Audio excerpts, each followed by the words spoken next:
E aí, pessoal, tudo bom? Hoje a gente vai dar seguimento ao nosso Plasticast, que é o podcast, videocast, tudo cast aí da vida aí, que é para a gente poder levar informação para você de maneira informal, do que vocês não conseguem passar comigo aqui no consultório. A ideia é essa. Passa comigo que eles vão perguntar sempre a respeito de cirurgia, mas tem coisa que vocês precisam saber que a gente pode trazer. Então hoje eu vou trazer para vocês dois anestesistas, dois parceiros meus, duas pessoas que eu só tenho a agradecer que estão comigo aí faz tempo, trabalhando, aguentando aí a chatice, que é o André e o Samuel. O André vai se apresentar aqui, ele mesmo se apresenta. Tudo bem, também acho que eu conheço o Alexandre já desde antes da faculdade de medicina, né? Tem uma estrada longa aí, muitos anos. E aí coincidiu a gente fazer uma especialidade que complementa, né? A O Andrezão era meu cirurgia. vizinho, né, rapaz? Exatamente. E acho que nossos pais são vizinhos até hoje, né? É, Tá na mesma rua. fazendo as coisas erradas lá no meio da rua, né? Vai ficando velho, vai perdendo o filtro, né? É. Mas foi um prazer. Depois que voltei para Teresina, a gente começar essa parceria e começar a trabalhar juntos, né? E aí, Samuelzão, se apresenta aí, fala aí onde é que tu... Primeiro, Andrezão, fala onde é que tu fez residência, né? Residência no Rio de Janeiro, na Unirio, né? E voltei para Teresina. Esse ano eu vou completar 10 anos de anestesiologia. E é importante saber disso porque o profissional anestesista geralmente gera uma confusão, né? Mas ele fez os 6 anos de medicina e os 3 anos de residência em anestesiologia certificados pela Sociedade Brasileira, né? Que é o que garante que você teve todos que você pode atuar nessa área, né? E eu acho que o Samuel também retornou logo depois, né? Essa, Samuelzão, te apresenta aí, fala aí onde é que tu fez residência. O Samuel também. Aqui a gente já se conhece desde antes da faculdade. E o André já conhecia antes, do Dom Barreto. Depois a gente fez um tempinho de pré no ângulo, ali 6 meses. Vamos morar em Brasília, eu passei na faculdade na UNB. E o André passou na Escola de Ciências da Saúde do Distrito Federal, né? Eram as duas faculdades de medicina na época que tinha em Brasília, só tinham as duas. E aí a gente, lá em Brasília, conviveu durante 6 anos. Moramos na mesma república, né? Dividimos um apartamento. Conheci o Alexandre também durante a faculdade, né? Por intermédio da minha prima. Hoje é a esposa do Alexandre, a Ana. E depois eu fui fazer a residência no Rio de Janeiro. Fiz a residência lá no Centro de Ensino e Treinamento Professor Bento Gonçalves, no Hospital do Fundão da Universidade Federal do Rio de Janeiro, a UFRJ, né? Voltei para Teresina em 2014, janeiro de 2014. Já tá com 8 anos, já tô com 8 anos aqui em Teresina. E tive o prazer de, quando voltar a Teresina, trabalhar no HTI, né? E um hospital que trabalha com plástica, referência em plástica aqui em Teresina, né? Sempre foi uma referência na cirurgia plástica. E lá o Alexandre fazia suas cirurgias e a gente montou essa parceria. Pois é, e aí vocês fazem um procedimento, né, que vocês fazem que é anestesia. O paciente, ele se pela de medo da anestesia. E eu digo para ele, você tem que ter medo da cirurgia. Mas assim, sou eu que digo, né? Às vezes é muito estar de vocês, porque eu chego lá e falo, o que é que pode ter risco? Geralmente o risco é o problema de saúde que você tem, né? Você vai fazer um pré-operatório para isso. Lógico que tudo que você faz na vida tem risco. Se você sai do seu carro, você vai daqui para Parnaíba, você tem risco de tudo acontecer. Tem de virar o carro, bater o carro, pegar fogo, virar, acabar a gasolina, o pneu furar. Tudo tem um risco. Só que às vezes você abstrai desse risco. Para ir vai pegar o carro, viajar, você até esquece, acha que não tem nenhum risco. Aí quando acontece, você. Procedimento cirúrgico também tem. E esse risco a gente tem que matar ele na raiz, é antes de começar. Compreender que existe o durante, compreender que existe o depois. Só que o paciente foca muito no medo da anestesia, de dormir e não acordar, né? E assim, às vezes vale a pena a gente trazer vocês para falar o lado do que é anestesia, o que o anestesista faz, que é aquela figura obscura que o paciente praticamente não lembra, porque realmente quando faz anestesia, ele é sedado, aí ele dorme, ele não lembra, a gente pergunta, quem foi que te anestesiou na outra cirurgia que tu fez? Não sei. Quem foi que fez? Não sei. Eu geralmente lembro do parto, porque não ceda muito, né? porque não pode sedar de jeito nenhum. Porque A mãe senão tem que passa pro lembrar que neném, é. né? E a mãe tem que lembrar, ela não pode, É, ela pode ter uma amnésia, né? Então, o importante trabalhar aqui, ter essa equipe, porque o paciente aqui ele já nos conhece antes do procedimento, e né? lembrar, né? Porque, ó, É. assim, uma coisa que eu vejo muito, atualmente, né? Fala muito.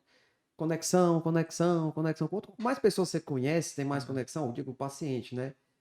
Mais acolhido ele se sente, Sim. né? Ele conhece o anestesista, lembra daquela figura, bate o santo, dá uma empatia, gosta, às vezes pode até não gostar da... Não, não é possível, não gosta da gente, porque senão não vem, né, pra cá. Uhum. Mas tem que conhecer mais gente, né? Sim. E aí eles sempre têm perguntas assim, doutor, será se eu vou morrer na anestesia? Será se eu não vou acordar? Será se eu vou tomar aquela anestesia geral, que é aquela perigosa e tal? Uhum. Aí eu explicar com o meu conhecimento de cirurgião plástico sobre anestesia. E aí fica aquela coisa que é uma explicação muito mais de experiência do que de estatística, Uhum. da realidade, né? O que que eu falo para eles? Eu falo que o risco é cirurgia, porque a cirurgia está mexendo, né? A cirurgia está lá. Se tiver de sangrar, quem sangra é cirurgia. Se tiver de machucar, quem machuca é cirurgia. Se tiver de fazer qualquer coisa, é a cirurgia. O durante algumas cirurgias, como a plástica, é mais controlado. O depois é a resposta que o seu organismo vai dar para a cirurgia que eu fiz. E cada pessoa vai dar uma resposta de um jeito diferente. Uhum. Quanto mais saudável for, melhor a resposta. Quanto menos saudável, pior a resposta. Por isso que a gente tem que peneirar lá na frente para não deixar entrar na fila da cirurgia quem não está bem. E aí ele sempre pergunta, mas e a geral? Eu vou ser entubada? Eu vou ser entubada igual um parente meu que teve Covid? Aí eu queria assim que vocês falassem o lado de vocês Uhum. sobre a anestesia geral. Ela é a melhor? Ela é a pior? Ela é a mais segura? Ela é perigosa? Quem que é perigoso na história? É a geral? É a hack?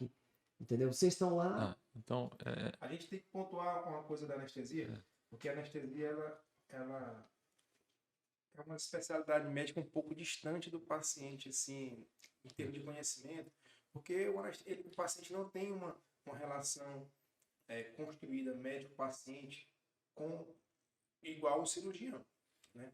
Mas na anestesia, inclusive, tem gente que não sabe, é uma das especialidades médicas que mais se desenvolveu no século XIX, século XX. Se não a mais importante para o desenvolvimento da medicina, a anestesia foi uma das que possibilitou o desenvolvimento da medicina, porque sem anestesia, sem o desenvolvimento dessa especialidade médica, porque para ser anestesista tem que ser médico, né? E após o curso de medicina você faz mais 3 anos de especialidade, fora algumas subespecialidades que você pode fazer. Então são no mínimo 9 anos de estudo para ser anestesista, né? A anestesia, o desenvolvimento dela propiciou o surgimento das cirurgias que a gente vê hoje. Então, cirurgia, por exemplo, uma retirada de uma vesícula, que é uma colestectomia, seria impossível sem anestesia, né? Então, o paciente, naquele tempo, que tinha uma colelitise, ela podia complicar, ele podia falecer porque não tinha como fazer uma cirurgia de apendicite, uma cirurgia de vesícula, né? Uma das cirurgias mais simples que a gente tem, né? Então, o desenvolvimento da anestesia levou ao desenvolvimento da cirurgia. Só que, como toda especialidade médica, né, como toda tecnologia, por assim dizer, ela vai melhorando no decorrer do tempo. Então, o medo da anestesia, ele é mais um trauma do nosso passado do que uma ansiedade recente. Então, assim, os nossos pais, avós, tinham medo da anestesia e passam isso para os netos, filhos e para os netos, essa ansiedade. Por quê? Porque em 1970, 1960, as drogas anestésicas elas eram muito ruins, por assim dizer, né? O seu mecanismo de ação, né? Os efeitos colaterais. Então, eram drogas que tinham muitos efeitos adversos, né? Inclusive uma taxa de óbito bem mais elevada do que a gente tem hoje. Só que essas drogas elas foram sendo melhoradas, foram descobrindo novas drogas, foram diminuindo os efeitos colaterais das drogas. E, além disso, as técnicas anestésicas também foram se desenvolvendo no decorrer desse tempo, né? Então, o que a gente usava, uma única droga, que era antigamente uma anestesia inalatória, colocava um gás para paciente.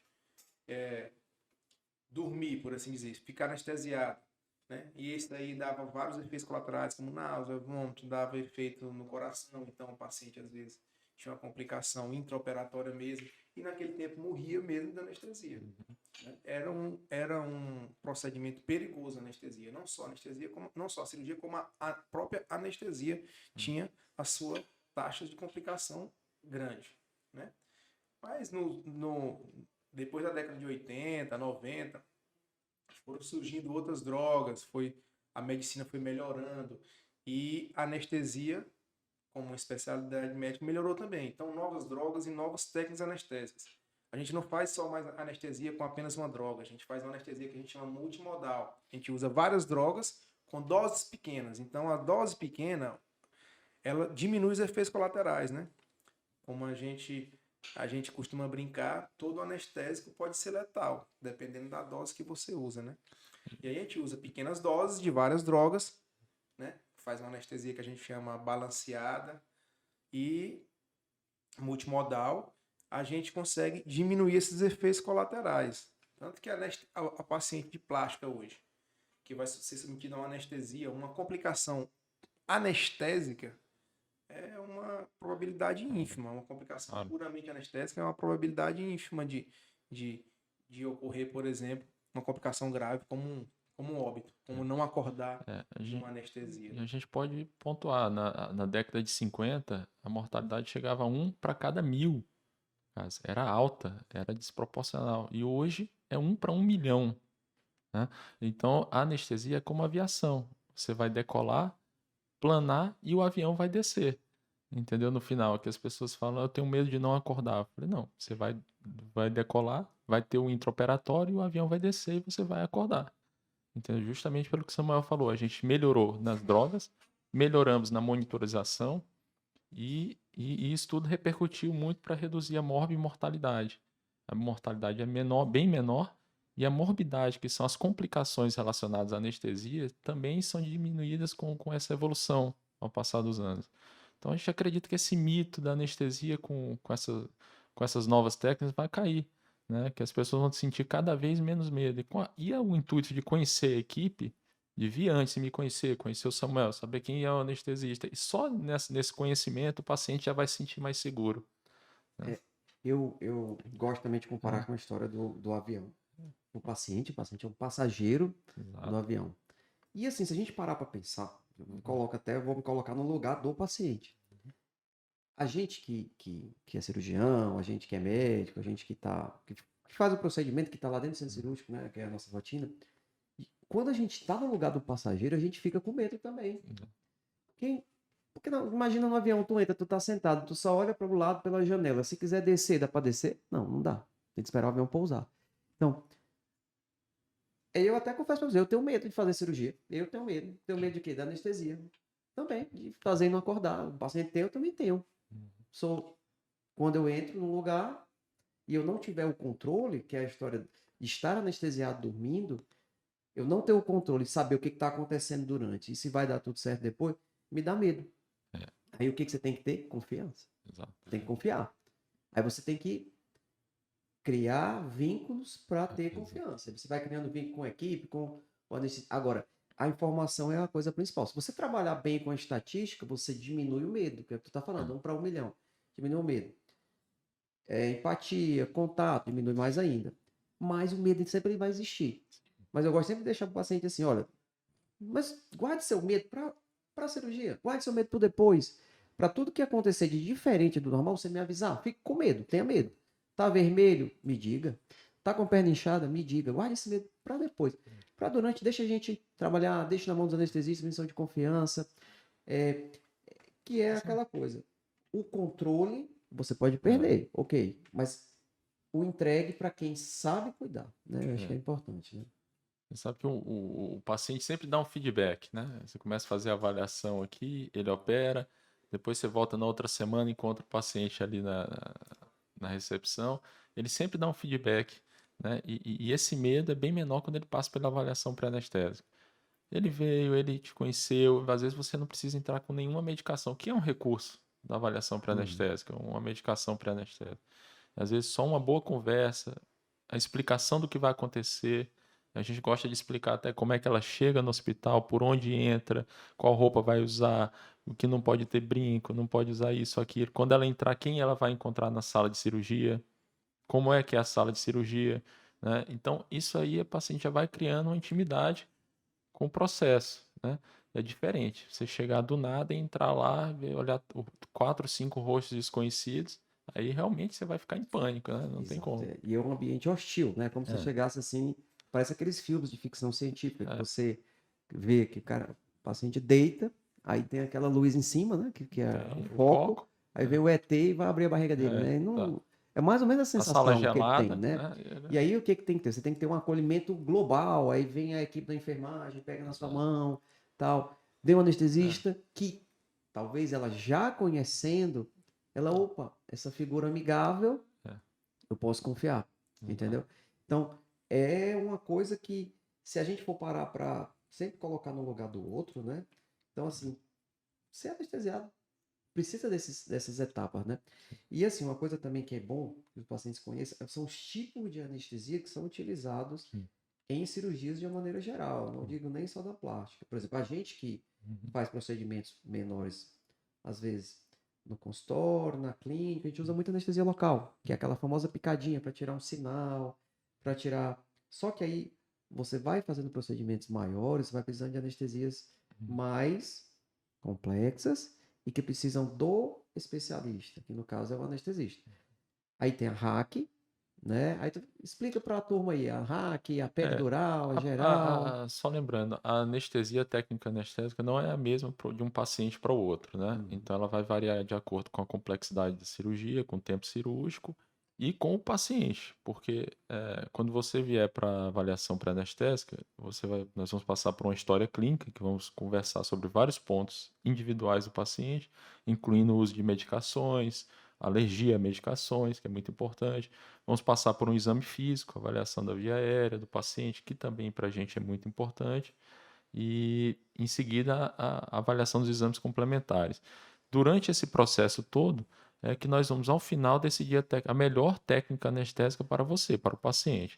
Então ele pode ser submetido sim a uma raquianestesia, que é aquela famosa picadinha nas costas, né, que a maioria das mulheres conhece no momento da cesariana, em que é um bloqueio de neuroeixo, em que a gente injeta o anestésico local na região da coluna, nas costas, e a paciente apresenta uma anestesia, perda de movimentos de uma região para baixo, né? Ela fica sem movimentar as pernas. Geralmente uma anestesia muito boa para membros inferiores, né? Para cesariana, para cirurgias abdominais a membros inferiores. E essa é uma técnica, né? Falando de maneira muito simples. A outra, muito parecida, que é mais utilizada em grandes cirurgias plásticas, é a peridural. Também uma injeção nas costas, só que em outro espaço, né? Normalmente nós utilizamos essa técnica para prover uma analgesia, né, adequada. Então, é uma cirurgia plástica, geralmente são cirurgias longas, que incorrem em muita dor se você não fizer a peridural. E nós lançamos mão dessa técnica para visando uma melhor analgesia no pós-operatório.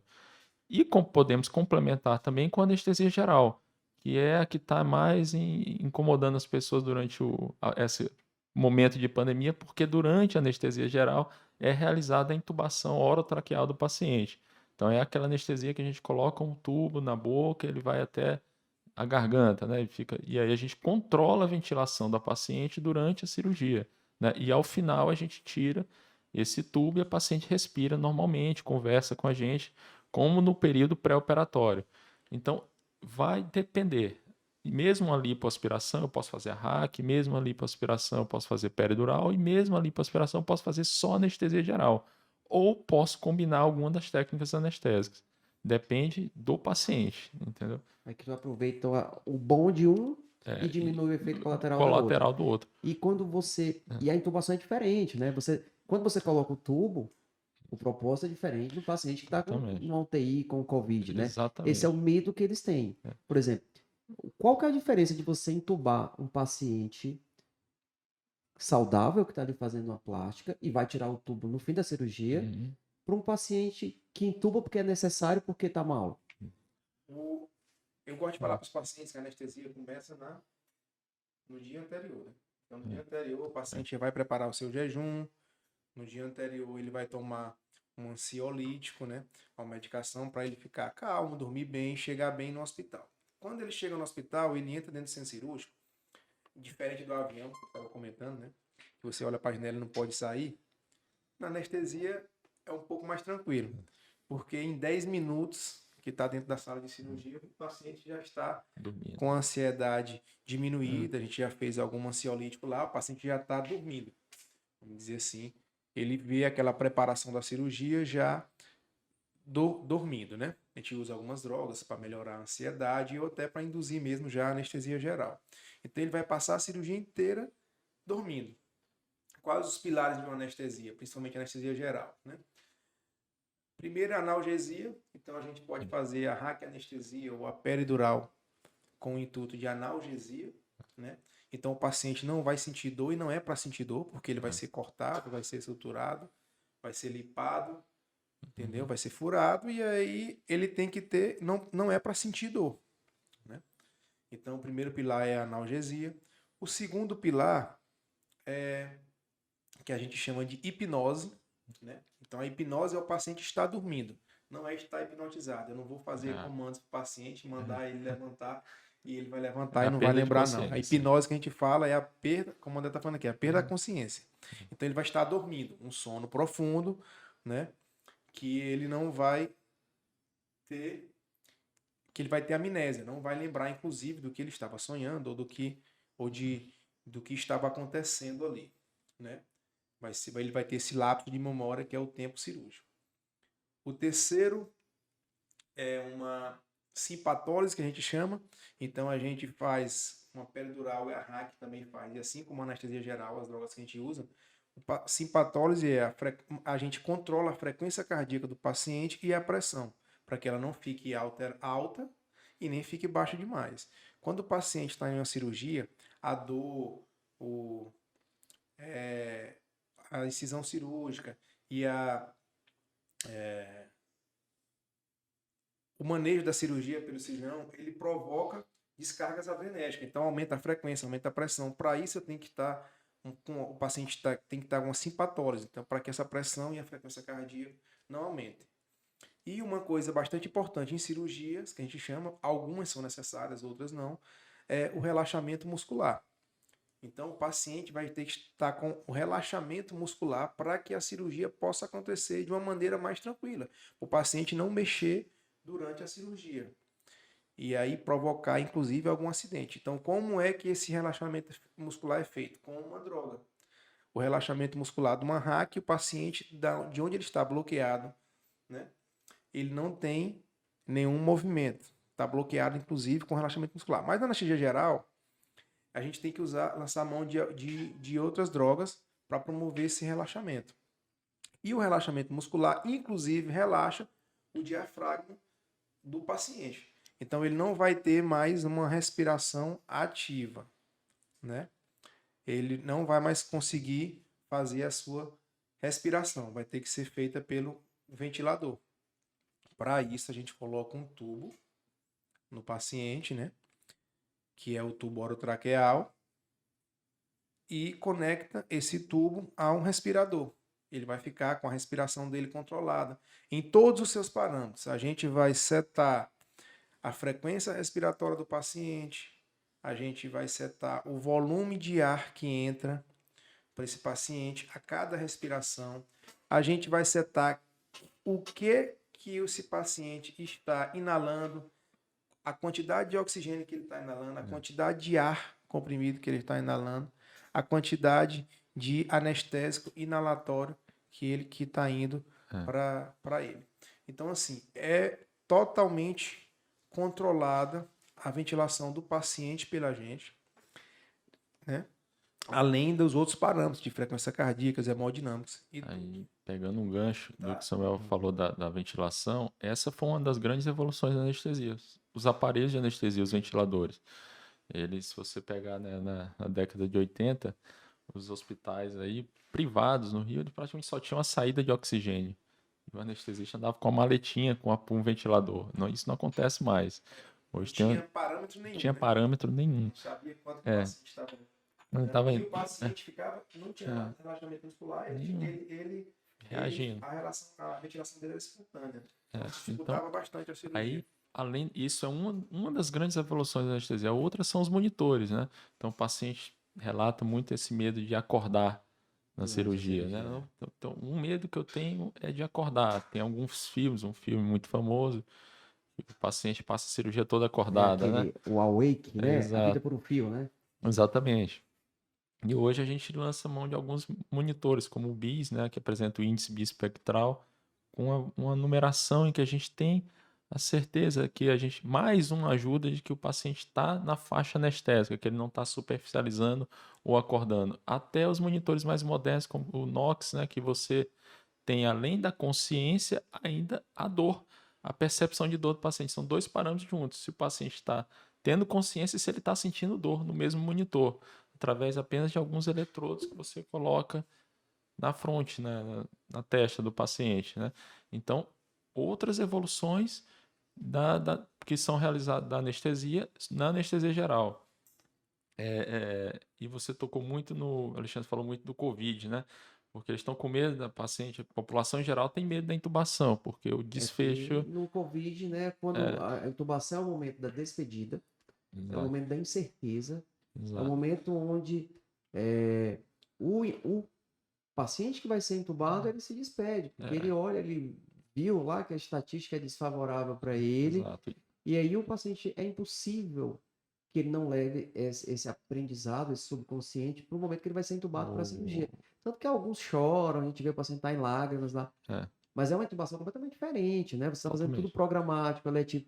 Aí a pergunta que eu faço, assim, de uma maneira bem simples. Eu acabei a cirurgia. Está na hora de acordar o paciente. Como é que você faz para acordar? Acorda na hora. Antes de falar como é que ele acorda, queria falar como ele dorme, né? Lembrar o paciente, tem muito paciente que fica apreensivo, doutor, vou ver você colocando esse tubo, vou ver você tirando esse tubo. Não. Ele vai estar dormindo, né? Um sono bem profundo, como eu falei, a anestesia já começou ali. A gente vai fazer uma medicação e ele vai dormir, já vai ter um sono profundo, a gente vai esperar o tempo de latência das drogas, o tempo que demora para aquela droga fazer efeito. Então, por isso que o paciente tem que estar de jejum, porque enquanto eu não intubo ele, eu tenho que controlar a respiração dele com uma máscara. E ali ele já não está mais vendo nada. Então, quando eu coloco o tubo, ele já está dormindo, já está relaxado. E ele não vê nada disso. É uma transição até suave. A pessoa, às vezes, chega apreensiva no centro cirúrgico. A primeira medicação que a gente vai fazendo já vai aliviando o estresse. A gente coloca uma música calma para o paciente ficar relaxada. E quando a gente vai intubar o paciente já está em estado de hipnose. Ele já tá dormindo com sono bem profundo. Do mesma maneira, ao extubar, o paciente não vai lembrar de estar sendo extubado. A anestesia que a gente usa, a gente faz a peridural, basicamente a nossa anestesia para cirurgias de lipo, abdominoplastia, né? Ou lipo, mama e abdominoplastia, né? A gente faz a anestesia combinada, peridural com anestesia geral. As outras cirurgias, rinoplastia, prótese de mama, mamoplastia, a gente faz anestesia somente anestesia geral, não faz peridural para esses casos. Essa é a técnica que a gente usa, a nossa equipe. Outras equipes podem usar outros tipos de técnica. A que a gente prefere, a gente acha mais, porque a gente acha mais segura, é a anestesia geral como principal ferramenta para a gente, e a peridural quando ela deve ser associada, dependendo do procedimento cirúrgico que o paciente vai ser submetido. A gente faz as drogas que elas têm um tempo de meia-vida muito curto, que a gente chama. O tempo de meia-vida é o tempo que essa droga começa a ser eliminada pelo corpo. Então, quando acaba a cirurgia, a gente já vai diminuindo, quando está no fim da cirurgia, a gente já vai diminuindo os anestésicos, as doses anestésicas, e a paciente geralmente acorda em torno de 5 a 10 minutos após o procedimento. Ela já acorda tranquila, acorda sem dor, acorda orientada já, consciente, e fica ainda um período ali, demora às vezes a sair do centro cirúrgico, ainda fica um período ali a gente com anestesistas avaliando o pós-operatório imediato dela antes de transferir para a sua família em total segurança. Em relação à retirada do tubo, né? Ela acorda 5, 10 minutos depois da cirurgia. Quando ela começa a respirar e a gente vê que ela já tem os reflexos, né, totalmente competentes, principalmente o reflexo de deglutição, de tosse, né? A gente já tira o tubo. Ela está respirando e está deglutindo ou tossindo, a gente tira o tubo, porque é uma segurança que a gente tem de que ela não vai aspirar saliva ou algum conteúdo da boca para o pulmão. Então, Mas essa transição, essa retirada do tubo também é bem suave, o paciente nem lembra, né? O paciente não é para lembrar. é, Eu não me recordo do então paciente não lembrando lembro. de ter tirado o tubo. Então, Mas então, assim, por exemplo, é como se eu falasse assim, Samuel, acabei minha cirurgia. Pronto. Aí o que que você vai fazer para tirar esse tubo? Tu vai reduzir a droga, né? Isso vai reduzir a dose da droga de uma hipnose, por exemplo, que é um sono bem profundo, para uma sedação, que é um sono bem mais leve. Uhum. Então ela vai acordar dormindo, mas um sono leve, totalmente despertável. Eu vou chamar Dona Maria, a senhora acabou a sua cirurgia. Abra o Ela vai olho. abrir o olho, eu vou tirar o tubo dela e ela vai conversar comigo. Tá tudo bem? Está tudo bem. Tá sentindo dor? Não, não tô sentindo dor. Você lembra que veio operar? Ela, lembro. E aí ela, normalmente ela fala, eu falei, a cirurgia acabou. Ela, já? E ela Esse é o vai, padrão, e ela né? vai usar o tubo e vai usar o ventilador porque Isso, vocês querem, porque vocês programam, né? exatamente. Para o conforto dela. E Exatamente. isso é feito mantendo o medicamento. No momento Sim. que tirou o remédio, ela volta a respirar. Na Exatamente. verdade, é diferente de uma doença, de um Covid, né? É. Que o remédio que for não vai fazer ela respirar. É, Aquele tubo, aquela máquina vai ser mantido até ela ficar boa. Vai levar dias, semanas, meses, né? E a exatamente. cirurgia tirou o remédio, acabou, acordou, né? Lembrando que o Covid, no começo, as intubações eram feitas apenas pelos anestesiologistas, né? E os intensivistas.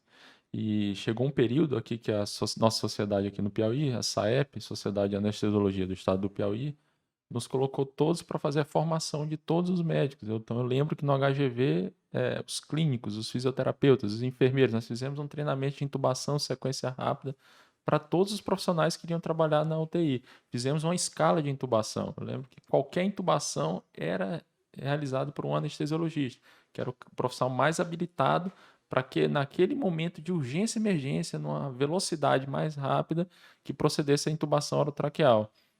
E assim era feita de forma segura, seguindo alguns protocolos, mas era uma situação totalmente diferente. Aqui, a gente conversa com o paciente antes, explica que ela vai ser entubada, avalia se ela tem algum risco para o procedimento e vai para o dia da cirurgia já com tudo programado, com as doses dos anestésicos que nós iremos utilizar antes, durante e após a cirurgia. Né? Então, um procedimento eletivo, um procedimento muito mais calmo do que no Covid, que eu tenho que fazer com muito mais velocidade. Porque ele é uma doença, né? Os Sim. pacientes da plástica, que é interessante, É. eles não são doentes, né? Exato. Eles são os pacientes saudáveis, filtrados, que a gente passa uma grande peneira. O check-up pré-operatório ela é uma grande peneira, ela vai excluir aqueles que querem, mas não podem. Exato. Quem é que quer operar e não pode? Aquela pessoa que está com o peso acima do ideal. Não é só do ponto de vista estético, mas é saúde. O IMC muito alto, ele tem um acometimento cardiovascular, pulmonar. Quem é aquele paciente? Aquele paciente que está com problema de saúde franco, descontrolado, aquele paciente que fez o check-up e achou outro problema. Então, esse paciente já ficou fora da peneira. Só passou na peneira para chegar até a data da cirurgia aquele que pode fazer. Eu digo no nosso caso da cirurgia plástica, né? E aí, esse paciente, eu não estou defendendo a cirurgia plástica, mas assim, esse paciente é o melhor paciente, porque ele está mais qualificado, ele está mais saudável, ele vai fazer uma cirurgia boa. E aí ele me pergunta assim, doutor, mas a anestesia geral é segura mesmo? Eu falei, olha, eu que eu falo, e aí vocês vão me corrigir se eu estiver errado. A anestesia geral é utilizada, inclusive, para pacientes que estão doentes. O paciente está lá no pronto-socorro, está todo politraumatizado, ou seja, teve um acidente, está todo machucado, quebrado, tem que operar de urgência, rompeu um órgão interno, um fígado, um acidente de carro, o que for. Anestesia geral. Anestesia geral. A anestesia vai ser salvadora para ele, vai ser estabilizadora. Sim. Quando ele está mal. O paciente pegou uma facada, pegou um tiro.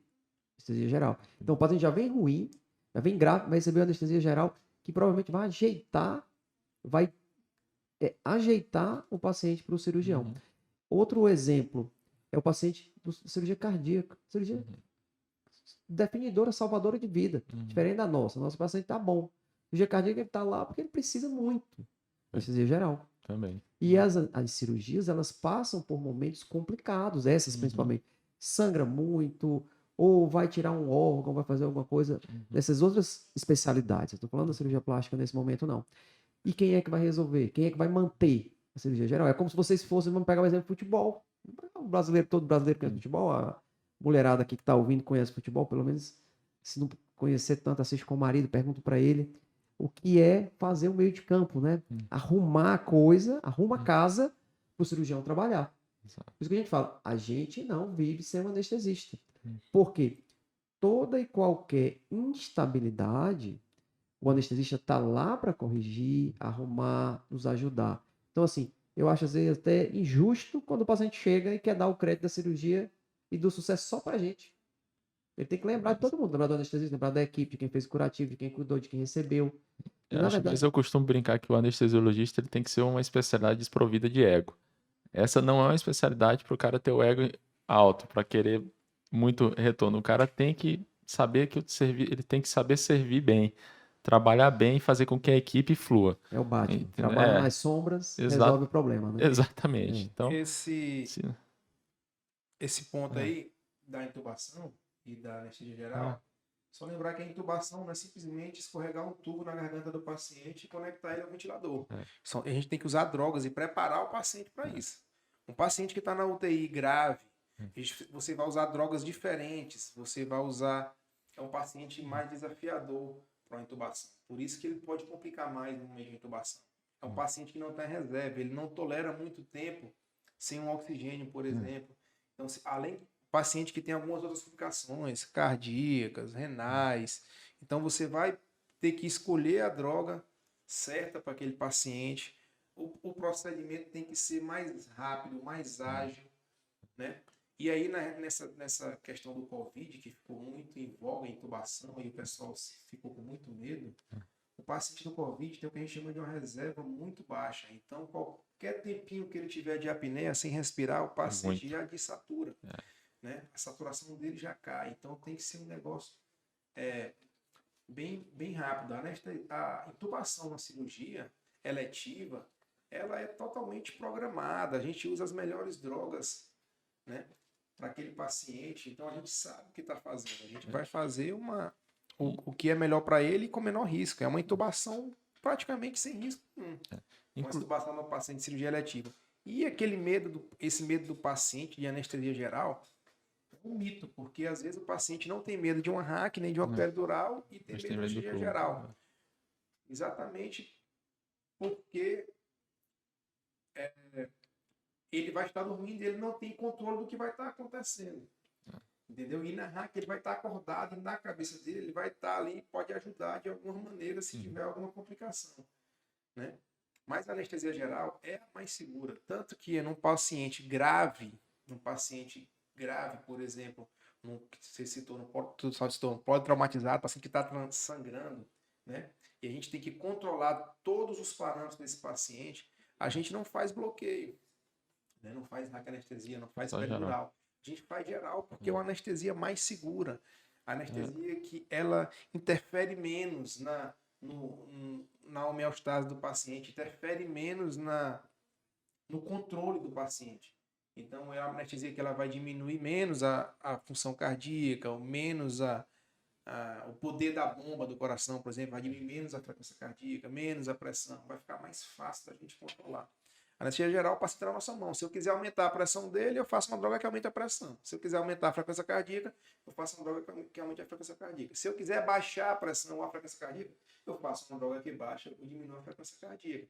Se o paciente está sangrando, eu faço sangue para ele na anestesia geral. Se o paciente está... Eu faço alguma outra... Reponho... para reposição volêmica para ele de mão de alguma outra fluido que eu tiver. Então, assim, o paciente está totalmente na mão do anestesista. E, às vezes, a pessoa pensa também que a anestesia, a gente vai fazer uma medicação que vai durar até ela acordar. Não, a anestesia é dinâmica e o anestesista não sai do pé do paciente. A gente está ali olhando o paciente, todos os parâmetros dele, o tempo inteiro. Então, Da assim, entrada ele e da está saída. totalmente seguro em uma anestesia geral. O anestesista não precisa se preocupar com nada mais. Inclusive, a respiração e a ventilação que está sendo feita pelo ventilador é uma das coisas que ele tem que se preocupar menos. Ainda menos. Menos uma coisa para ele se preocupar. Vai se preocupar com a hemodinâmica do paciente, já que aquela ventilação está sendo feita de maneira adequada. No paciente acordado, talvez não tivesse. Eu gosto de dizer para paciente que do momento que você entrou caminhando pelo centro cirúrgico até o momento que você vai sair da sala de recuperação pós-anestésica, porque da sala de cirurgia eu aviso a paciente que é para avisar o acompanhante que após o final ela ainda vai ficar um tempo no centro cirúrgico, né? Que a gente ainda vai observar se está tudo bem, se está sentindo alguma coisa, se eu preciso medicar.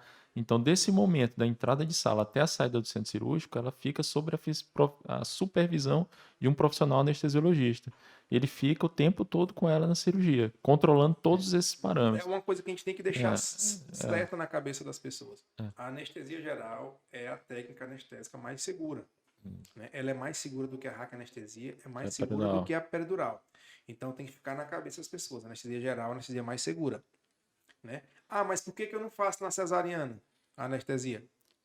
Porque a cesariana, como o André falou no começo, se ela é mais segura, porque a anestesia geral ela vai implicar em complicações para o bebê, né? Ela seria mais segura para a mãe, mas para o bebê ela seria mais danosa. Então, assim, por isso que a gente prefere a RAC. Inclusive, na Europa, nos Estados Unidos, bloqueios, eles são as coisas, bloqueio de neuroeixo, que a gente chama, né? Que é a raquianestesia e a peridural, nos Estados Unidos, é quase inexistente. Só é feito praticamente para cesárea. Só a cesariana é praticamente a única cirurgia que é feita com bloqueio. E quase não faz. Quase não faz, porque lá são mas os partos partos são normais. partos normais. Mas tem a analgesia de partos que é feita com a peridural. Faz com a peridural. Lógico que não é demonizando a peri nem a RAC, no caso. É só para a gente tentar criar um cenário do paciente para ele desmistificar aquele medo que ele tem da anestesia geral, entendeu? Porque aquela coisa, o anestesista, ele é o facilitador da sua cirurgia, se a gente usar esse termo. A sua cirurgia transcorre, o anestesista facilita a execução dela em todos os termos. Eu só posso fazer se você estiver lá. Eu só consigo fazer porque ele está lá. Eu só consigo fazer porque você está anestesiada, dormindo sem dor porque ele está lá. Porque você acorda sem dor porque ele está lá. Então é isso que é importante. Uma coisa que é interessante também é o jejum, né? Sim. Por que tem que fazer jejum? Qual a explicação? Porque jejum eu tenho que fazer até para fazer um exame de sangue, tem que fazer. Né? Jejum eu tenho que fazer para quem mesmo? Jejum de punição, jejum... É o quê? É maldade que a gente faz com ela? Não, maldade jamais. Tem uma explicação do tempo também, né? Não. Todo o tempo. A gente já tinha até falado, citado o jejum, né? Que a preparação começa no dia anterior. Né? Cada alimento tem o seu tempo de passagem pelo estômago. Então, assim, a gente... por isso o jejum é diferente para cada tipo de alimento. E a gente explica isso para o paciente durante a consulta, né? Por que tem que fazer o jejum? Porque o paciente tem que estar com o estômago vazio na cirurgia. Né? Eu lembro uma vez que eu trabalhei lá no Rio de Janeiro e trabalhei quando eu estava na residência. Não sei nem se pode? Trabalhei no hospital, no hospital do Hospital Estadual Getúlio Vargas, no Rio de Janeiro. Ficava embaixo do complexo do Alemão ali. Penha. Na parte da Penha, na Vila Cruzeiro, onde o nosso querido Adriano Imperador mora, né? Ou passa os seus dias lá. Uma paciente chegou, né? Desceu, o paciente estava um pouco fora de si, né? Acho que tinha usado uma droga e ele tinha que fazer uma limpeza cirúrgica, né? E eu perguntei se ele estava de jejum e ele disse que tinha comido um pão. E eu falei pro cirurgião, ele não tá de jejum, precisa fazer mesmo de urgência, eu vou esperar o jejum. Um pão e um café. Aí ele não tá de estômago vazio. Eu falei pro paciente, ele não está de estômago vazio. Né? E ele tá de estômago cheio. E o cirurgião aí o paciente virou para mim e falou assim, onde é que se viu um pão e um copo de café encher a barriga de ninguém? Não tô de estômago cheio, não. Mas por que tem que ficar de o estômago vazio? Porque na hora que a gente induz o paciente, quando a gente coloca ele para dormir, a gente falou aqui, né? faz uma Uau. droga que é o relaxante muscular, a gente tem que esperar o pico de todas as drogas que a gente fez. O pico da droga que a gente fez para analgesia, para o paciente não sentir dor na intubação, que é um procedimento bastante doloroso comparado à incisão cirúrgica. Então, intubar o paciente dói tanto quanto cortar a pele dele com o bisturi. Além da esperar o tempo de ação do hipnótico, né, do medicação que a gente fez para o paciente dormir, e do relaxante muscular. Então, a gente tem que ter esse tempo ótimo para intubação. Isso demora em torno de 3 minutos, dependendo de qual droga a gente está usando. Isso pode demorar de 3 até 5 minutos. E nesse período, o paciente ele não vai estar mais com a sua respiração efetiva. A gente que vai ter que fazer essa respiração por ele. Antes de colocar o tubo, a gente coloca uma máscara e ele fica respirando por essa máscara. Só que a gente joga um ar sob pressão dentro do nariz e da boca do paciente. E lá tem 2 orifícios. Tem a traqueia, que vai para o pulmão, e tem o esôfago, que vai para o estômago. Esse ar, ele pode entrar tanto na traqueia, que é a nossa intenção, mas também pode ir para o esôfago. Se o paciente tiver com o estômago cheio e ainda encher o estômago com ar, esse paciente ele vai regurgitar, vai vir líquido ou alimento para a boca e a gente, ventilando sob pressão, vai empurrar esse líquido ou alimento para a traqueia. Por isso o paciente tem que estar com o estômago Para vazio. dentro do pulmão. Você vai Pra empurrar dentro do comida para dentro do pulmão. Isso. Ele faz um jejum de 12 horas por causa de 3 a 5 minutos. Aí Que você a gente passa vai até precisar. uma complicação grave. Gerar uma É, pneumonia mas, por broncoaspiração. Por exemplo, vamos pegar um exemplo do paciente que vai operar de tarde. O paciente vai operar, vai fazer a cirurgia depois do almoço. Eu vou deixar o paciente com fome até a hora da Jamais. cirurgia. Jamais. Tudo bem que plástica pode emagrecer, mas não desse jeito. Não né? desse jeito. Aí já tem os danos também do jejum prolongado. Então, para alimentos sólidos, é recomendado que se faça 8 horas de jejum, certo? Então, na plástica, que geralmente aqui as nossas cirurgias são por volta de 7 horas da manhã ou antes, a gente pede que o paciente só coma até 11 horas da noite, que vai dar as 8 horas, né, completas. E ao acordar, não beba nem água, porque os líquidos, como a água, a gente precisa também de 2 horas de jejum. Então, é fácil. O que vai operar às 7 da manhã, janta, bebe à vontade, tranquilo, uma refeição normal, que ele está habituado, dorme e acorda e vai em jejum para o hospital. Esse é o mais fácil. O que vai operar 1 hora da tarde, por exemplo, ele vai comer, jantar às 10 horas da noite, vai ficar de jejum até 1 hora? Jamais. Você faz o jantar, a janta habitual, acorda e faz uma refeição mais leve às 6 da manhã. Se você pegar às 6 da manhã e tomar o café da manhã, às 2 da tarde ele completou o jejum. Entendeu? Já completou o jejum e pode operar tranquilamente. Existem alguns protocolos que a cirurgia já conhecidos, né? O protocolo ERAS, que a cirurgia geral utiliza muito, e tem tentado reduzir cada vez mais esse período de jejum. Nesse protocolo, eles utilizam algumas fontes de proteína, como a maltodextrina, que pode ser administrada até 2 horas antes da cirurgia. Então, veja bem, ele tomou o café, mas ele não tolera após 10 horas da manhã, ele fica com muita fome, ele não vai aguentar até as 2 da tarde. E aí, por esse protocolo, você poderia dar uma solução de maltodextrina às 10 horas da manhã, e ainda assim ele vai estar de estômago vazio às 2 da tarde. Então, a gente ajusta ao horário da cirurgia, ao tipo de refeição que ele pode fazer. Obviamente que às 7 horas da manhã é o mais fácil de todos. E tem pacientes que não toleram o jejum, até fisiologicamente eles não toleram, né? Não é só aquela ansiedade para se alimentar, né? Paciente diabético, por exemplo, que não pode, toma alguma hipoglicemia antes, toma insulina. Então, assim, a consulta do anestesista também é importante por isso, né? Não é um jejum completo, mas a gente tem que orientar ele o que ele pode, do que ele pode se alimentar. Porque o paciente, por exemplo, pode tomar uma água de coco natural filtrada, um suco de laranja filtrado, até 2 horas antes do procedimento, mas ele não pode tomar qualquer tipo de suco. Ele não pode tomar um suco de acerola, por exemplo. Né? Então, assim, a gente tem que um suco de acerola feito de qualquer maneira, que eu tô falando, né? E a gente tem que orientar ele. A gente na consulta a gente faz toda essa orientação do que ele pode comer, do que ele pode se alimentar, de acordo com as necessidades fisiológicas do paciente. E aí entra também, você tocou no ponto do diabetes, que aí entra também a medicação. Exato. Eu sou diabético, eu uso insulina. Ou sou diabético, eu tomo antidiabético oral. Aí a gente faz junto, a dieta e a medicação. Isso. Tem uns que tem que É. suspender, tem outros que não, né? Você Aí vai tem depender. que fazer a consulta prévia, Exato. conversar. Por isso que a anestesia começa no dia anterior, né? É. Inclusive, tem medicação que tem que suspender até uma semana antes, 48 horas antes. Então, assim, o processo de anestesia ele começa antes do dia da cirurgia. E assim, a anestesia, que hoje em dia se usa muito, é essa combinação, peridural e geral. É o que nós achamos atualmente o melhor. Sim. Ou seja, foi feito um fino tato ao longo de décadas, principalmente assim nos serviços que trabalham com Sim. cirurgia plástica, a experiência regional, ela mostra muito que diminui o efeito da náusea e vômito, que é terrível para a gente. Por exemplo, imagina você, paciente que fez ou vai fazer uma abdominoplastia, que amarrou a sua barriga. Então, a barriga estava frouxa, agora está apertada. Como é que vai ser vomitar com a barriga apertada? Ou vai doer muito ou vai quebrar o ponto que eu dei e não vamos ter que fazer de novo. Entendeu?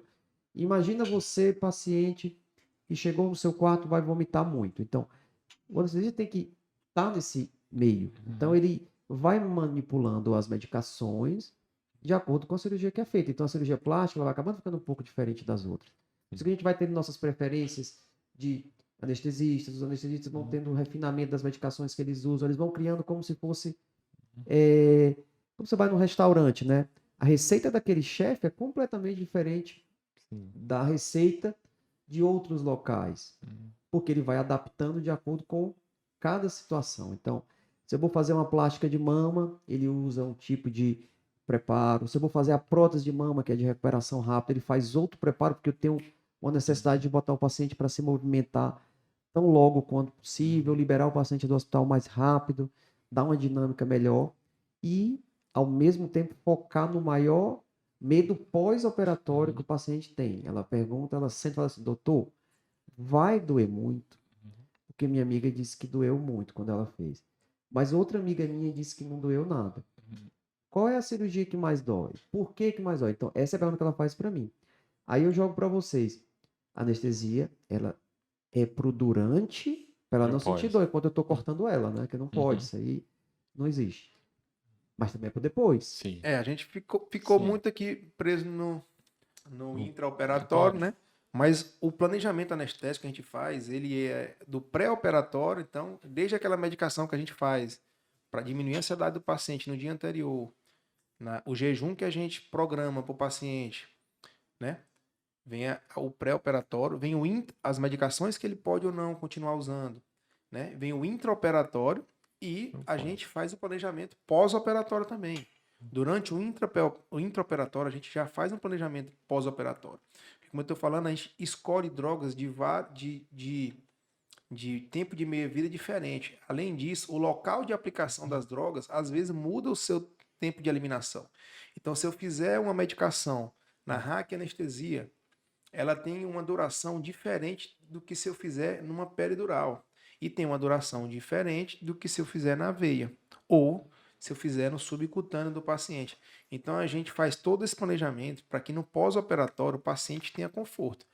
A nossa maior preocupação é o conforto do paciente. A segurança, mas também o conforto do paciente. Tanto no pré-operatório, no intraoperatório e no pós-operatório. Então, o paciente ter um pós-operatório sem dor ou com pouca dor é um dos nossos objetivos. Não ter náusea, porque algumas medicações elas provocam náusea mesmo no paciente. Então, a gente faz toda uma profilaxia, todo um preparo para que esse paciente não tenha um pós-operatório tranquilo e confortável, né? É a história do Starbucks, né? Não basta só tomar o café, tem que viver a experiência, né? A Um copinho, a experiência tem que ser experiência. boa, A né? experiência tem que ser Assim, boa. lógico que cada ser humano é um ser biológico diferente. Vão ter aqueles Exato. pacientes que têm mais tendência a vômito do que outros, né? E isso não tem a ver... Ah, mas é porque o doutor usou remédio demais. Não, tem gente que tem aquela história dos receptores. É mais receptor para uma droga do que... E normalmente ela vai me referir antes da cirurgia que ela já teve um episódio de náusea e vômitos, uma cirurgia prévia, só que aumenta o risco dela ter de novo na cirurgia. E a gente tem que se planejar para isso. Fazer uma outra droga, ou mais de uma droga prevenindo as náuseas e vômitos. Então, tudo isso é abordado. né? Porque a gente sabe que normalmente qualquer cirurgia pode dar uma náusea pós-operatória. A paciente Então, que tem essa predisposição, ela já teve isso Ela durante tem. na cirurgia de cesárea. É, Ela tem quando viaja de ônibus, quando viaja de carro, de trem ela ou já avião, ela Ela já tem fala, náusea. ela é né? sensível. Isso, Então ela já tem isso. E além da náusea também, tem pessoas que têm mais predisposição à dor também, né? Que a gente chama de limiar de dor. Uns têm um limiar um pouco mais alto, outros têm um limiar mais baixo. Então, a mesma injúria, ela pode provocar uma dor diferente e de intensidade diferente em nós três, por exemplo. Cada um vai sentir uma intensidade de dor com a mesma injúria, né? Não, daí isso é- acontece. Tem paciente que faz a lipo, que é a cirurgia que na teoria pega Mais mais áreas dolorosa? corporais, É. né? Vai ser mais dolorosa. É. Então, por que que a lipo dói mais que as outras? Ah, Porque você faz uma cirurgia que você tira a gordura, você não corta, ou seja, você não solta nervo, você não desconecta nervo. Quem leva a dor é o nervo. uhum. Se eu faço uma abdominoplastia, eu corto, eu desconecto o nervo. Então, eu desconectei quem levava a dor daquele lugar que eu mexi. Na mama, do mesmo jeito, que é uma cirurgia que mexe bem mais e dói bem menos. A lipo eu não tiro o nervo, eu não mexo com o nervo, eu tiro a gordura. Então, eu machuco, eu traumatizo Uma grande mais área. áreas. E o paciente vai deitar em cima da área. Na abdômen ninguém deita em cima da área que fez. Na mama, do mesmo jeito. E aí ela deita em cima da área. Então, as costas vão doer mais. Então, um artifício que vocês usam, que a gente acha fantástico, é peridural. Porque nos deixa bem confortáveis, que o paciente vai sentir dor nos primeiros 48, 72 horas na prática. Né? E tem pacientes que sentem mais dor, tem outros que não sentem dor de jeito nenhum. E aí a gente, às vezes, como eu até falava brincando, não, você está mentindo, você está me enganando. Você está falando para me agradar. Obrigado, obrigado. Você gostou da cirurgia? Você me agrada de outro jeito, não precisa mentir. Não, não estou sentindo dor. Tem outros que já estão sentindo muita dor. Aí, o papel de vocês, inclusive na orientação, no aconselhamento das medicações que eu vou usar, também se estende para depois do pós-operatório. Porque às vezes o paciente fala, não, a anestesiou, acabou, não vou ver mais aquele cara nunca mais, que é anestesista. Não, Se eu passar na rua, no shopping, eu não sei nem quem é, que é assim que acontece, né? E não é. Todo o aperto que eu tenho no pós-operatório, geralmente a primeira pessoa que eu consulto é o anestesista. O que que eu faço? Então, para que o paciente entenda, eles são as figuras que estão presentes antes, durante e depois. Não é só fazer. Tá com dor, o que que eu uso? Ele, não, usa tal droga. Tá sentindo náusea? Usa tal droga. Tá sentindo dor de cabeça?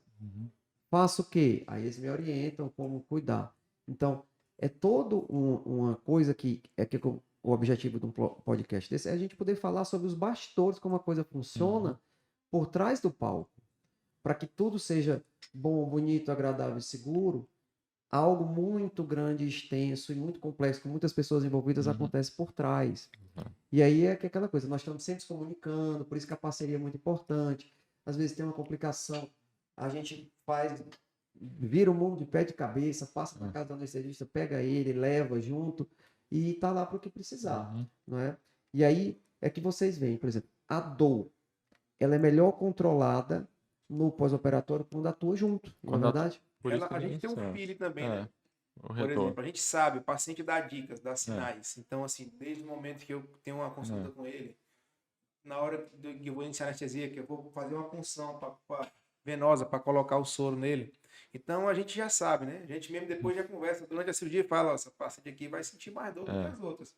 Então, assim, a gente já vai preparado para isso, já vai aquela conversa, ó, já vamos botar isso a mais, porque essa paciente aqui é bem queixosa, a paciente ela vai sentir mais dor do que o normal. Isso é Ela o que é é uma experiência. paciente que sente mais dor, realmente, do que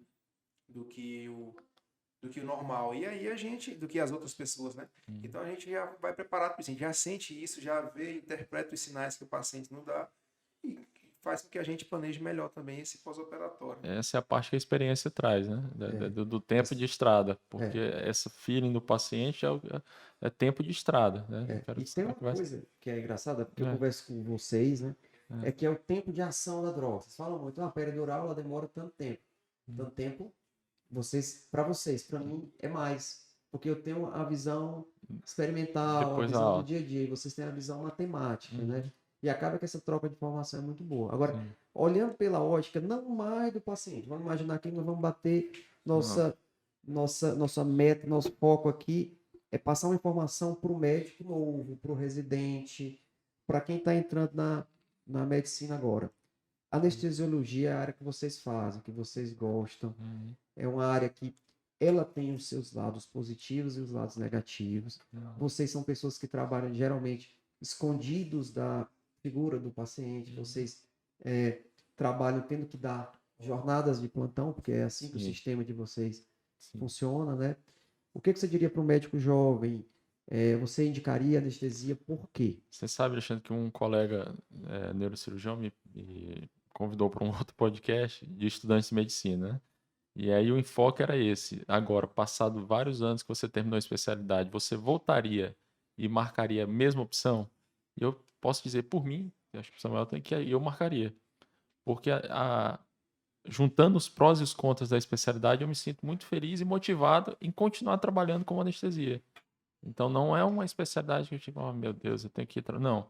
Todo dia eu acordo motivado. É uma especialidade que me proporciona trabalhar com a cirurgia plástica, mas fazer uma cirurgia cardíaca, fazer uma ortopedia, fazer uma cirurgia oftalmológica. Eu tenho uma gama de atuação enorme de todas as especialidades cirúrgicas. E ela me motiva a estar aprendendo e estar cada dia mais treinando novas técnicas. Entendeu? Então, eu sinto prazer no que eu faço. Novamente, eu voltaria e escolheria a mesma especialidade. Samuel, acho que. Eu também escolhi a minha especialidade e escolheria também de novo para o Rio de Janeiro, passar 3 anos lá, sendo jogo do Flamengo e estudando anestesia. Não, e aí, por exemplo, uma coisa que o André falou, que ele falou que todos vocês são anestesistas, vocês fazem um pouco de tudo, vocês não fazem só plástica. Não. E assim, eu vou te falar, quando vocês estão lá, a mentalidade do cirurgião que está com vocês, eu vou passar a minha. Eu penso assim, o meu pensamento, né? Pô, o cara faz cardíaco, o paciente está lá ruim, o cara faz cirurgia do trauma, o cara já tem experiência com isso tudo, ele vai tirar de letra minha. Então, isso é algo que nos deixa muito confortável. Se tiver qualquer intercorrência, ele desenrola, entendeu? E outra coisa que a gente vem puxando o gancho, não deixa de ser estressante, né? A cirurgia plástica, lógico que para vocês é a menos estressante em termos do padrão de paciente que vocês estão lidando, mas a vida do anestesista é estressante também, né? Sim. Quais são o hobby, qual é o teu escapismo? A palavra que eu gosto de usar, eu aprendi com um colega cirurgião plástico também, escapismo. O que você usa para meio que fugir daquela rotina? Olha, hoje eu sei que você gosta muito de bike, mas hoje o meu hobby, digamos assim, é a corrida, né? O Samuel também tá nessa. Eu sinto prazer na corrida, gosto de correr, levantar às 5, correr às 5:30 da manhã, no condomínio onde moro, e terminar a corrida com a sensação de dever cumprido, de que atingi aquela meta, e chegar junto, já chego em casa com os meus filhos acordando. Então, ou seja, eu já bati a minha meta de atividade física antes dos meus filhos acordarem. E tenho o prazer que a corrida me dá da atividade física. Então, hoje seria o meu principal hobby, a corrida. E para estar junto dos amigos, né, a gente se encontra sempre, hoje com uma frequência menor, mas nas quartas-feiras, né, no futebol, né, que é uma turma de colegas médicos que se encontram, trocam experiências, né? E os ex-atletas aí, de fato, é o grupo principal. Inclusive, eles estão até com inveja de não estar aqui hoje, né? Mas vai ter espaço para todo mundo, é porque ele está começando agora, né? E tu, Samuel, sabe que teu escapismo é viajar para o Catar para ver o Flamengo, viajar para o Uruguai para ver o Flamengo, viajar para Lima. Graças a Deus, né? Eu torço para um time que só me dá alegria. E aí, um dos escapes que eu tenho principais realmente é o Flamengo. A gente tem um grupo de amigos flamenguistas, a gente se reúne lá em minha casa ou na casa de outros colegas para sempre assistir os jogos do Flamengo. A gente conversa, toma uma cervejinha, come um churrasco. Também gosto de correr e ficar ali em casa, né, com a família, né? E todos nós lá na minha casa gostamos de sempre que tiver um final de semana totalmente livre, que é difícil na nossa profissão, principalmente de anestesista. O pessoal acha que dizem que anestesista trabalha pouco, mas eu não conheço uma profissão que trabalhe mais do que anestesista, não, né? No final de semana que a gente tem livre, são poucos, a gente gosta de ir para a praia e ver o mar e ficar todo mundo junto em família. Lembrando que a gente tem uma meta em junho aí, não sei se eu vou conseguir. Já tem uma maratona agendada aí pro Rio, né? Em junho. É, E vamos vamos ver. voltar ao Rio de Janeiro para correr. Vamos Não, ver. e E eu no vou, final de semana assistir um jogo do Flamengo, claro, no Maracanã, depois da Eu não corrida. costumo dar muita sorte pro Flamengo, não, mas tudo bem. os adversários, né? Pois é, eu queria aproveitar para agradecer vocês, né? Porque assim, a gente sempre está no centro cirúrgico, a gente sempre está conversando, conversa descontraída, mas a gente nunca tem a oportunidade de levar essa conversa para o paciente. Aqui eu converso muito com o paciente, que é mais fácil. Lá o Samuel tem muito pouco tempo de conversar, o André tem muito pouco tempo, porque é muito tático, né? Ele chegou, profissionalismo total, fez a cirurgia, fez a anestesia, e aquela relação ela fica muito técnica, né? E aqui eu consigo até mais um pouquinho uma relação mais aberta, mais contraída com os pacientes. Então é importante que vocês hoje estão conheceram um pouco da intimidade do André, do Samuel, dos anestesistas na sua tecnicidade, que é explicando tudo, mas falando um pouco sobre sua vida real. Então, queria agradecer por ter vindo aqui, dado o apoio para esse nosso projeto inicial. Espero que sejam mais visitas. Vocês vão ficar com o canal aberto para mandar dúvida e a gente vai trazendo de novo aqui. Tá? Eu queria que você deixasse uma palavra final para o paciente e para os médicos, estudantes que querem fazer a especialidade. Para os estudantes, eu queria falar que eu continuo indicando a especialidade. Muito estudo, muito trabalho, mas muito gratificante. Principalmente se você encontra equipes que se alinham ao perfil, ao seu mesmo perfil, né? Então, façam bom proveito àqueles futuros anestesiologistas, aqueles que estão pensando em seguir na carreira. Os pacientes que estiverem em dúvida ou com um pouco de receio, que venham ao consultório do Alexandre, procurem nos conhecer antes, a gente bater um papo, conversar e se precisar uma avaliação pré-anestésica, a gente já engaja na cirurgia. E vocês vão perceber que não é esse bicho papão anestesia, né? Nem precisa ter mais esse medo todo que os seus pais devem ter, né? Vamos em frente e a vida sempre é muito boa quando a gente tem desafios, né? Então a gente fica aqui à disposição de vocês, né?